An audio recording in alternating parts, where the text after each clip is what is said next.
Hello my dear friends, welcome to this video.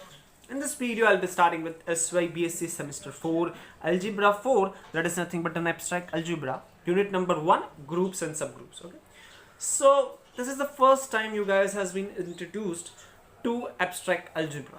Okay, before starting let me just choose the blue color. Okay, so abstract algebra, what it is in the I hope in the second semester, right? In the first year of BSc second semester, you guys have learned linear algebra, vector space and all that stuff, right? So this is nothing but the brother of it. Linear algebra brother is abstract algebra, which is nothing but a branch of mathematics which study the algebraic structure. Now you'll ask, sir, what is an algebraic structure? Right? That is must be the first question that arises. I said abstract algebra is nothing but the study of algebraic structure. What is an algebraic structure? Algebraic structure is nothing but a non-empty set with two or, okay, I should write one or more, not two or more, with one or more operations defined on it and will satisfy some condition, some conditions. Okay, so algebraic structure is what? It is nothing but a non-empty set with one operation you can define two operations, you can define three operations, but that operation must be well defined on that set. Also it should satisfy some properties. Then we call it to be an algebraic structure. Since we are just getting introduced to an abstract algebra, we'll be studying the most simplest possible case. That is a non-empty set with a single operation. Okay, so we are going to learn groups. What is a group? A group is nothing but a set G, which is non-empty set, with an operation I denoted by star. Suppose star is any operation. It could be addition, it could be multiplication, it could be division, it could be subtraction, it could be composition, or you can define it in your own way. I am denoting it by star. Okay, so it is some operation. What is the meaning of an operation over here? Operation means what? It will take two elements from the set and will produce a new element. It might be inside set or might be away from the set. Operation means that, right? But what I said, it is a non-empty set with an operation which satisfies some condition. There are four conditions for that set to be a group. We'll discuss this condition later on. But let me just consider an example first. I want you guys to get interested towards a group by using that example. Okay, so I want to start with the beginning. You started learning mathematics at an earlier age, right? You had a subject max during your school time. What is the meaning of max for you if you are in the first standard or second standard? You know there is a box book, correct? In which what you write? You just write the numbers. What are those numbers?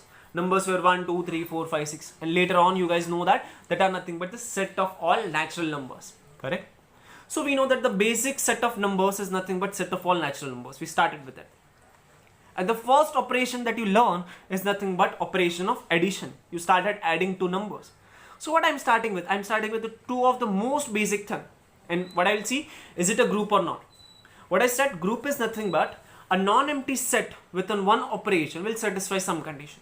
I haven't given you the condition yet, but I will just see this addition operation, what kind of the condition is satisfied on this set.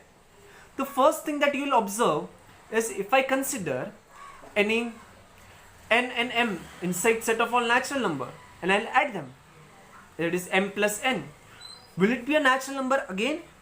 Yes, that is the question. That means I'm asking you, if I consider two natural number and I add them, will it be a natural number again? The answer is yes. This is called as a property of closure or a binary property.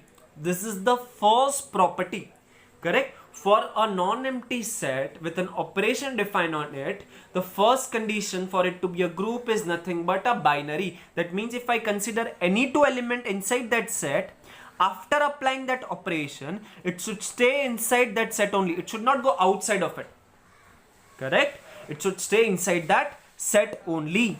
Okay, so this is nothing but the first property. Let us just write over here. So what I know, I have a set G and I have an operation star. So what I'm telling is the first property is nothing but a property of binary, which is stated as for any a comma b inside the set G, my A star B, after applying the operation, it should stay inside G only. It should not go outside of it. That means other name for binary is nothing but closure. Okay, closure is also another name. Okay, let me see the second property. What I will consider is associativity. For any A, B, C, any three natural numbers, I know that my A plus B plus C is same as A plus B plus C. Correct? This is nothing but associative. You guys have learned earlier. How do I remember it? I can write bracket wherever I want. With an operation of addition, I can write bracket wherever I want, if all of them are addition, correct? So this is nothing but the second property. Does this operation satisfy associativity on natural numbers? The answer is yes. Okay, the second property is associativity. Associativity. Okay, that is nothing but for any A, B, C inside G, my A plus B plus C, bracket over here, or I write A plus B plus C, the answer is same. Okay. Now the third property is interesting. The third property is, suppose I add 1 with some number x and my answer is again 1. Is it possible inside set of all natural number? Means I am asking you, does this x is an element of set of all natural numbers? No, since I know the x must be what? X must be 0 and it is not a natural number. Correct? So I am trying to tell you that my set of all natural number does not have identity element under the operation of addition. And this is nothing but our third condition. Third condition is the set must have the identity element under the operation. What is an identity element? It is such an element, after applying operation onto any other element, the answer must be that element. That means, like over here, if I add x with 1, my answer must be 1. Like that, n with x, my answer must be n. Does there exist any such x inside set of all natural numbers? The answer is no. That means this cannot be the group, since the third condition is existence of identity. Right? What is an identity? That means there exists an element E. We usually denote identity by E. E inside G such that my A star E means if I apply the operation A with E, I should get the answer A. On other way around also the answer must be same. Correct? Means if I apply E with A, both the things are different. Note this right now only. Both the things are different. A star E is not same as E star A always. Okay? This must be a note for all of you. Okay. The third condition for a group with an operation to be, a set with an operation to be group is, it should have an identity element, which is not the case inside set of all natural number. That means this set has some defect inside it. I know 0 is not there inside it. So what I'll do, I know 0 is not inside it, na? So I'll add 0 into set of all natural number. What I will get? If I add 0 into it, I will get set of all whole numbers. Correct? I know it satisfies first property of binary. Correct? If I add any two whole number, I'll get answer as whole number. Also I know sorry. Also I know my addition is associative under whole numbers also. So second property is also satisfied. It is associative. Correct? The third property, there exists 0 inside set of all whole number such that my 0 plus x is nothing but 0. Also my x plus, oh, I made a mistake. What is the mistake? It must be x. Over here it is x. It is x plus 0 is again this, right? So there exists identity inside this set with this operation. Okay. What will be the fourth property? Fourth property is inverse. What is the meaning of inverse? If I ask you what is an inverse of 2, most people will answer 1 by 2, sir. But did I mention the operation? No. If I tell you what is an inverse of 2 under multiplication, then answer is half. Correct? Since I know that 2 times half is nothing but 1. And 1 is what? 1 is actually multiplicative identity. Okay? I know these things are really trivial for you guys. But I want you guys to have a clear concept about what are this element inverse, what is this identity. I just want to clear that concept that inverse and identity depend on the operation that you consider, correct? Similarly, if I ask you the question, what is an inverse of 2 under addition? Then the answer must be minus 2. Since if I add, since what I said, operation is addition, 2 must be added with minus 2 to get the identity element, that is 0. Correct? Does this 2 is an element of whole numbers? No. That means my whole number under addition is not a group. Since the fourth condition is inverse. What is it? It is inverse. For all, or I should use for every A inside G, there exists B inside G such that my A star B is identity. Also my B star A must be identity. Means if I apply the operation star between A and B, I should get the identity element. Then we can say B is inverse of A and A is inverse of B.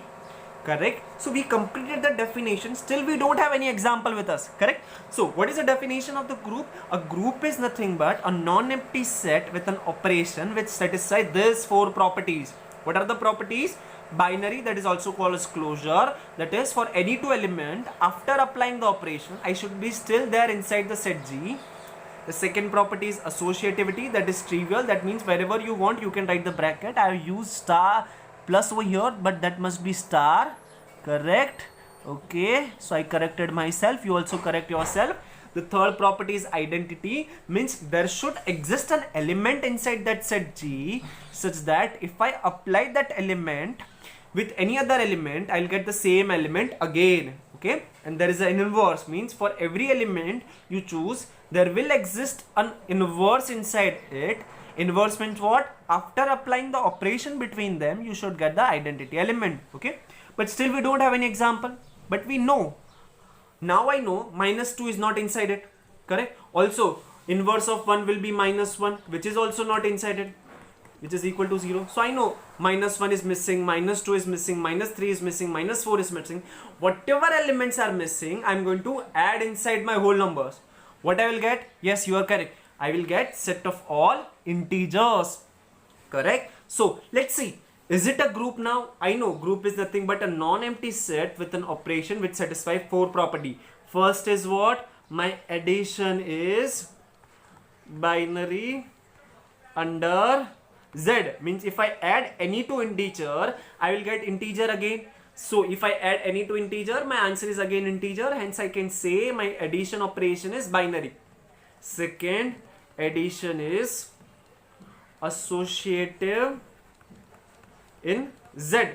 Correct? Addition is always associative. You can prove that, or it is trivial. Correct? If I can write bracket wherever I want, but the criteria is there should be addition all the places. Correct? Okay. The third is what? Identity. So there exists 0 inside integers, right? Such that my n plus 0 is same as 0 plus n, which is same as n. For all n inside set of all integer, or for every element, identity is unique. We will learn this, but 0 is existing there, right? 0 is an identity element of Z. You can write that line also. Fourth one is inverse. Okay. Fourth one is inverse. For any n inside integer, or I will write for every is much correcter, more precise. For every n inside set of all integer, there will exist what? There will exist minus n inside set of all integer, such that if I add n with minus n, my answer is 0, or I add minus n with n, my answer is again 0. Correct? Therefore, this set of all integer under operation of addition is a group, since you will write like this, since it satisfies these 4 properties. Okay, so thank you so much guys. So this is nothing but a definition of what is a group, and we created a group. Correct? So this is actually how we work on it. Definitely there will be some doubts. Just write your doubt in the comment box. My next video will be solving your doubt first, and then I'll start with the lectures. Okay guys, bye bye.